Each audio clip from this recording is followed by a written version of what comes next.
نہ تو حکومت ڈیزالو کرنا چاہ رہے ہیں پرویز الہی صاحب، نہ عمران خان کو کا ساتھ چھوڑنا چاہ رہے ہیں، لیکن وہ چودھری شجاعت حسین کی بات بھی جو ہے اس کو نہیں ٹال رہے، کیونکہ جب عمران خان پر حملہ ہوا تھا اور عمران خان جو ہے وہ اپنی مرضی کے کچھ نام ایڈ کروانا چاہ رہے تھے FIR میں، تو چودھری شجاعت حسین کہتے ہیں کہ انہوں نے ہی پرویز الہی کو کہا تھا کہ فوجی افسران کے نام اس میں نہ ایڈ کیے جائیں۔ صحیح ہے، بالکل۔ تو تعلقات تو دونوں کے ہیں اور بات بھی ہوتی ہے اور رشتے بھی ہیں، اس کو آپ کو پتہ بڑے پرانے رشتے ہیں۔ اب سیاسی طور پہ کچھ اختلافات ہیں اور میرا خیال ہے اس کی وجہ یہ مونس الہی کی اپنی ایمبیشنز ہیں، تو اور چودھری پرویز الہی کچھ مجبوری ان کی۔ تو بہرحال اب اگر چودھری شجاعت نے ان کو یہ ہدایت دی تھی اور انہوں نے ان کی بات مانی تھی تو اس کا یہ مطلب ہے کہ پھر بات چیت تو ہو سکتی ہے نا، وہ جنہوں نے کٹی تو نہیں نا ہوئی تو اس لیے چودھری صاحب کا بڑا امپورٹنٹ ہے یہ بیان، اور آج کل جو وہ زرداری صاحب کے ساتھ بیٹھ کے باتیں ہو رہی ہیں، مجھے یقین ہے کہ وہ سارے آپشنز دیکھے جا رہے ہیں اور ساتھ ساتھ پرویز الہی کے ساتھ بھی رابطے میں ہوں گے۔ دیکھیے وہ ضروری نہیں ہوتا کہ میڈیا کے ذریعے کوئی رابطے ہوں، ضروری نہیں ہوتا ایک بندہ اٹھ کے جائے دوسرے کے پاس، بڑے لوگ ہوتے ہیں جو کہ وہ آتے جاتے ہیں اور پیغام لے کے آتے جاتے ہیں، تو اور پھر ٹیلی فون واٹس ایپ کے اوپر بھی باتیں ہوتی ہیں، تو یہ تعلقات رہیں گے سیاسی طور پہ، اور میرا خیال ہے کوئی نہ کوئی سلوشن پرویز الہی اور چودھری شجاعت نکال لیں گے۔ ٹھیک، تو کیا ایسا پاسبل ہے کہ یہ سیاسی طور پر جو سیاسی کشمکش ہم نے دیکھی گزشتہ کچھ عرصے میں، اس کی وجہ سے انہوں نے اس طرح سے فیصلہ کیا ہو کہ ایک شخص جو ہے وہ اس پارٹی میں چلا جائے گا اور ایک شخص جو ہے وہ اس پارٹی کا ساتھ دے گا، تاکہ جو بھی صورتحال نیکسٹ بنے اس میں جو ہے وہ اپنا نہیں، میرا خیال ہے ہمیں کوئی کنسپریسی تھیوری کی طرف نہیں جانا چاہیے، ایسی بات نہیں ہے۔ دیکھیے چودھری شجاعت جو ہے نا، ان کے بڑے پرانے تعلقات ہیں سیاست میں لوگوں کے ساتھ، اور ان کے بارے میں یہ کہا جاتا ہے کہ وہ جو زبان دے دیتے ہیں تو وہ پھر ٹکتے ہیں اس کے اوپر، اسی لیے ہر جگہ پہ آپ نے دیکھا یہ دونوں بھائی کزنز ہیں، یہ دونوں ساتھ ساتھ ہر جگہ پہ جاتے تھے، کیونکہ لوگ پرویز الہی کو سمجھتے تھے بڑا تیز ہے، چلاک ہے، مونس بھی ان کو ادھر کھینچ لیتا ہے ادھر کھینچ لیتا ہے، مگر اگر چودھری شجاعت نے کوئی بات کر دی ہے تو بس پھر وہ اس کے ٹکے رہیں گے۔ تو اسی لیے ہر جگہ بھی جب نیگوسیشنز ہوتی تھی تو چودھری شجاعت جاتے تھے، اور پرویز الہی صاحب بہت ان کی عزت کرتے ہیں، بہت عزت کرتے ہیں، ان کی بہت بات بھی مانتے ہیں۔ اب صورتحال یہ ہوئی ہے کہ چودھری شجاعت نے فیصلہ یہی کیا تھا کہ وہ اب عمران خان کے ساتھ نہیں کھڑے ہوں گے، اور جب یہ سارا کچھ ہوا تو چودھری شجاعت کے گھر میں یہ فیصلے ہوئے تھے نا اس رات کو، جہاں پھر ساری بات ہوئی اور چودھری صاحب نے مبارکیں دیں، پھر پرویز الہی صاحب اٹھ کے گئے زرداری صاحب کے گھر میں۔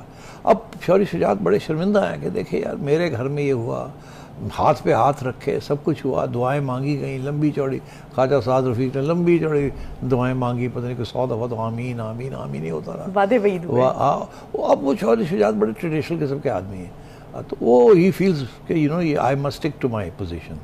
اب پرویز الہی صاحب ایز یو نو ان کو تو بڑا شوق ہے، اب شجاعت صاحب تو کبھی چیف منسٹر بنے نہیں ہوئے، پتہ نہیں آپ کو پتہ کہ نہیں پتہ، 3 ماہ کے لیے وہ پرائم منسٹر بھی بنے تھے جنرل مشرف کے دور میں، before Shaukat Aziz became prime minister. جمالی صاحب گئے اور چودھری شجاعت آ گئے 3 ماہ کے لیے، اس کے بعد پھر شوکت عزیز صاحب آئے تھے، تو وہ تو اوپر سے گھوم آئے ہیں۔ اب انہیں ادھر سے پنجاب صاحب کا کیا، he is the power behind the throne جو ہوتے ہیں، the big statesman, the big politician, تو وہ تو اب ان کو نظر آ رہی ہے کہ اسٹیبلشمنٹ کے خلاف نہیں جانا۔ اور میں آپ کو بتا دوں آج جو سچویشن ہے، یہ بڑی امپورٹنٹ بات میں کہنے والا ہوں آپ کو، وہ اسٹیبلشمنٹ جہاں تھی وہاں جو ڈویژنز تھیں وہ اپنی جگہ، مگر یہ جو کرنٹ اسٹیبلشمنٹ ہے ان کے 2 بڑے میجر پوائنٹس ہیں جو کہ ہر سیاستدان کو پتہ ہیں یا ہونے چاہیے، اور خصوصاً چودھری پرویز الہی کو پتہ ہیں اور عمران خان صاحب کو پتہ ہونے چاہیے۔ وہ کیا ہے؟ ایک یہ ہے کہ بھئی ہم مداخلت نہیں کرنا چاہتے، ہمیں نہ ڈریگ کریں، ہمارے پاس مت آئیں پوچھ کے لیے۔ دوسری بات یہ ہے کہ ہماری اس وقت ساری کی ساری توجہ جو ہے نا وہ اکنامک اسٹیبلائزیشن کی طرف ہے، جس کے لیے پولیٹیکل اسٹیبلٹی چاہیے، اور جو پارٹی پولیٹیکل انسٹیبلٹی کریٹ کرتی ہے وہ ظاہر ہے ہم اسے کوئی پسند نہیں کرتے، فیوریٹ نہیں ہو سکتی، ہماری فیوریٹ نہیں ہو سکتی، اور ہمیں اس وقت معیشت کو بچانا ہے، اور اس لیے اس حکومت کو تھوڑی دیر چلنے دیں تاکہ یہ سنبھال لے۔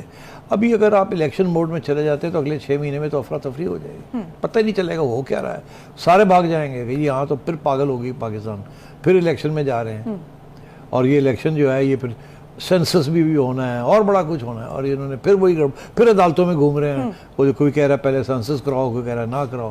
اس کے ساتھ تو معیشت ہی چلے گی، ویسے ہی بیٹھی ہوئی ہے معیشت.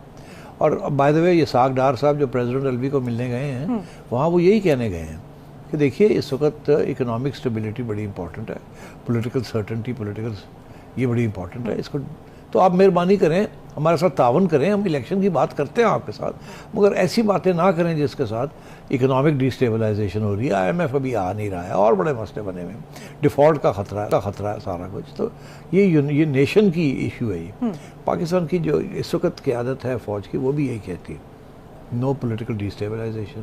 آپ لوگ آپس اپنے معاملے حل کریں، طے کریں، اگلے سال الیکشن کرا لیں، ہمیں کوئی اعتراض نہیں، جب آپ کراتے ہیں کرا لیں، مگر یہ جو ڈی اسٹیبلائزیشن ہے اس کو بند کریں. تو میرا خیال ہے یہ پیغام چوہدری پرویز الہی تک تو پہنچ گیا ہے کہ ڈیزالو کی تھی تو پھر اسی یہی سمجھیں گے کہ پھر خدا حافظ، اللہ مالک ہے سارے دا، ٹھیک ہے نا. کو ایسی تو کہہ رہے ہیں اسٹیبل رکھو، تم نے تو یہ کر دیا، اب خان کے کھاتے کھل گئے ہیں، وہ پھر گڑبڑ کرے گا. یہ پیغام کہا نہیں جاتا، یہ سمجھ آ جاتی ہے کہ یہی، کیونکہ بڑے پرانے تعلقات ہیں نا، سب کو پتہ ہے وہاں کیا سوچ ہے. تو اس لیے میں سمجھتا ہوں کہ پرویز الہی صاحب ڈیزالو نہیں کریں گے اور کوئی نہ کوئی راستہ نکالنے کی کوشش کریں گے. ٹھیک. اور الیکشنز کے لیے تو جو ہے وہ حلقہ بندیاں ہوں گی پہلے، ابھی جیسے الیکشن کمیشن نے بھی کہہ دیا ہے کہ حلقہ بندیاں کرا کے ہی ہم نئے انتخابات پہ جا سکتے ہیں، اور ساتھ ہی ساتھ انہوں نے یہ کلیئر کر دیا کہ ہمارا کوئی فیوریٹ نہیں ہے، نہ ہی ہم کسی کے مخالف ہیں. اور دوسری طرف ہم دیکھ رہے ہیں کہ عمران خان نے بھی جو ہے وہ ان کو ٹارگٹ کرنا اس وقت بند کر دیا. دیکھیے الیکشن کمیشن نے کی طرف سے 2-3 پیغام آئے ہیں. ایک تو یہ کہ جی ہم EVMs کے خلاف نہیں ہیں، ٹھیک ہے، کہ ہم صرف یہ کہتے تھے کہ سب اسٹیک ہولڈرز کو اتفاق ہونا چاہیے اس کے اوپر. اگر نہیں اتفاق ہوگا تو لڑائی جھگڑے ہوں گے، پھر بعد میں وہی ریگنگ ہوگی، یہ ہو گیا وہ ہو گیا. اور اسٹیک ہولڈرز آن بورڈ نہیں ہیں. عمران خان کہتا ہوں، ساری اپوزیشن کہتی ہے نہیں ہونی چاہیے. تو جب تک آپ لوگ اتفاق نہیں کریں گے تو ہم کیسے EVM کی طرف جا سکیں؟ پہلی بات ان کی یہ تھی. دوسری بات انہوں نے یہ کہی تھی کہ پیسے چاہیے. ابھی تو EVM چھوڑیں، اس کے اوپر اتنے اربوں روپے لگنے ہیں، ابھی تو ہمیں الیکشن کے لیے پیسے چاہیے، وہ بھی پورے نہیں مل رہے ہیں. تیسری بات انہوں نے یہ کہی ہے کہ پنجاب کے اندر لوکل باڈیز الیکشن ہم کرانا چاہ رہے ہیں جو اپریل میں، ہم اس سے پہلے سینسس کرانا چاہ رہے ہیں، ڈیلیمیٹیشن کرانا چاہ رہے ہیں پروونشل اسمبلی اور لوکل باڈیز کے لیے. اور آپ اگر ابھی چلے جاتے ہیں ڈسالو کرتے ہیں تو ہمارے لیے تو مسئلے بن جائیں گے، پھر ہم کیا کریں گے؟ اوپر سے وہ یہ کہہ رہے ہیں کہ آپ نے الیکشن جو لوکل باڈی گورنمنٹ کے لاز ہیں وہ آپ ہر 2 مہینے کے بعد تبدیل کر دیتے ہیں. کہہ رہے ہیں یہ کیا بات ہوئی پنجاب میں؟ ہاں پنجاب کی بات ہو رہی. تو انہوں نے کہا یہ کیا بات ہوئی؟ آپ اب جو فیصلہ ہوا ہے اس پر ٹکے رہے، اس کے مطابق ہم پھر ڈیلیمیٹیشن کریں گے اور اناؤنس کریں گے سارا. اور وہ بھی اسٹیبل نہیں ہو رہی بات، کبھی ادھر جاتی ہے پنجاب گورنمنٹ، کبھی ادھر جاتی ہے. اور فائنلی انہوں نے یہ کہا کہ جب آئے گی بات نیشنل اسمبلی تو وہاں تو اور بھی ڈیلیمیٹیشنز کرنی پڑیں گی. سارے پاکستان کا معاملہ ہے، پھر اور بھی پروونشل چیزیں ہوں گی، تو اس کے لیے تو 7 مہینے چاہیے، 6-7 مہینے چاہیے. تو ادھر 4 مہینے چاہیے، ادھر 7 مہینے چاہیے. تو الیکشن کمیشن نے بتا دیا ہے کہ جی اگر آپ نے الیکشن کروانے ہیں اور صحیح طریقے سے کرانے ہیں اور نان کنٹروورشل کرنے ہیں تو پھر 6-7 مہینے ٹکے رہو، ہمیں یہ کام کر لینے دیں، اس کے بعد پھر آپ کر لیں گے. تو یہ بالکل وہی ایجنڈا ہے جو کہ اس وقت فیڈرل گورنمنٹ بھی یہی چاہتی ہے کہ یہ 6-7 مہینے یہ سارا کام ہو جائے، اتنی دیر میں ہم بجٹ وغیرہ لے آئیں، پھر ہم الیکشن کی طرف جائیں گے. صحیح. تو حنیف عباسی نے بھی یہ بات کی ہے، انہوں نے کہا ہے کہ جو ہے وہ 6 مہینے پہلے جو ہے وہ ہم کچھ مہنگائی کو کنٹرول کرنے کی کوشش کریں گے اور جو پیٹرول کی قیمتیں ہیں وہ بھی کم ہو جائیں گی. لیکن ساتھ ہی انہوں نے یہ بھی کہا ہے کہ جو الیکشنز ہیں وہ 6 مہینے ڈیلے ہو سکتے ہیں. مطلب یہ بار بار ہم یہ اس کی بات کیوں سن رہے ہیں کہ 6 مہینے مزید آگے بھی جا سکتے ہیں؟ مطلب اکتوبر کی تو بات ہو رہی ہے. مجھے نہیں پتا وہ کیسے کہہ رہے ہیں، مجھے تو سمجھ نہیں آ رہی. نہیں ہو سکتے، یہ ہمیں کہہ رہے ہیں جی الیکشن ڈیلے ہو سکتے ہیں. وہ ڈرامہ فائنینشیل ایمرجنسی لگا دیں، یہ کر دیں وہ کر دیں. نہیں، جو کبھی بھی عدالتیں نہیں مانیں گی، کوئی بھی نہیں مانے گا. یہ بالکل غلط بات ہے. کوئی الیکشن کسی طریقے سے ڈیلے نہیں ہو سکتا. ٹھیک، اکتوبر میں ہو جائے گا.